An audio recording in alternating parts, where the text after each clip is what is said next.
Hey family, it's Aurelia. Hope that you are having a great morning, or day, evening. It just depends on when you're watching this video. Another Bible study moment comes from Genesis chapter 3. This particular chapter is about the fall of humankind, where sin is really introduced into the world and us as human beings. And just reading the Bible, I mean, it is so sobering. Passages that you've read since you could read, and then you read it again, and it's like, oh my goodness, what? And then, like, I'm reading at the end of chapter 3, verses 20 through 24, and I'm like feeling so sad. Read it when you get a chance. It's kind of like Adam and Eve's their sentence, right? It's crazy. But something I wrote. I have so many little notes, and so it's verse 8.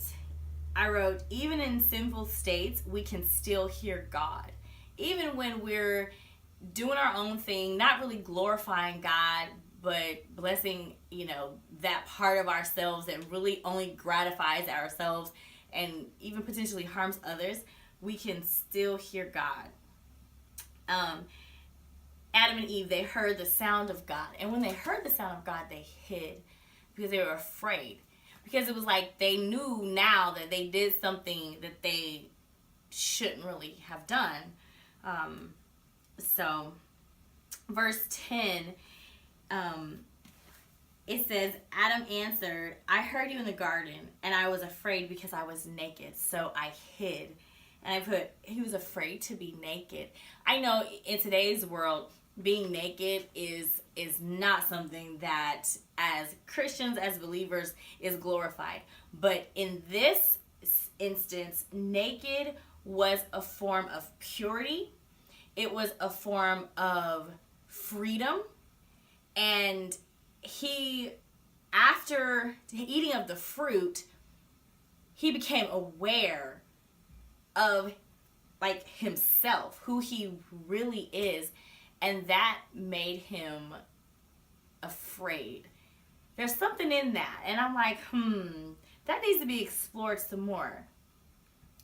I read in verse 13, what was God's tone when he asked Eve? Then the Lord God said to the woman, what is this you have done? Like, I'm like, were you like, what is this you have done? Or was it, what have you done? Like, do you know? Things like, I'm like, in verse, my fifth note, verses 12 through 13, this is when everybody is shifting blame. I don't know about you. If you have children and they do something that is like, ooh, you're upstairs and then ooh, and then you come downstairs and you're wondering, okay, what just happened? She did this, he did that.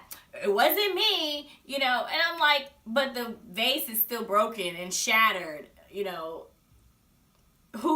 don't care, like, what happened, right? They're all shifting blame. Adam is like, the woman that you gave me is the one that made me do this. And then she's like, well, the serpent, he was like, the serpent, he's the one that deceived me. It's his fault. Everyone's shifting blame. I thought it was very interesting. Chapter, it's in, let's see. And in verse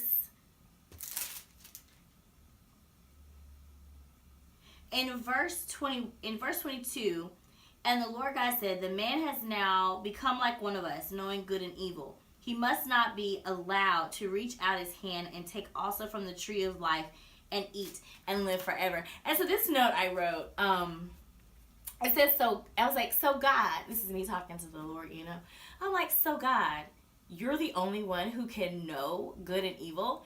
And that word know, knowing, to know is yada. It means it's familiarity. It means knowledge. It means intimacy. It means awareness.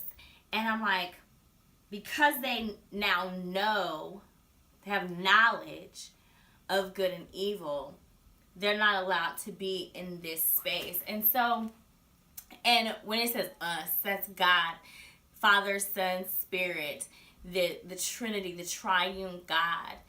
They're having a conversation, and it's like we cannot know everything, because there's something about the infinite wisdom, the all-knowing nature of God that makes God supreme, right?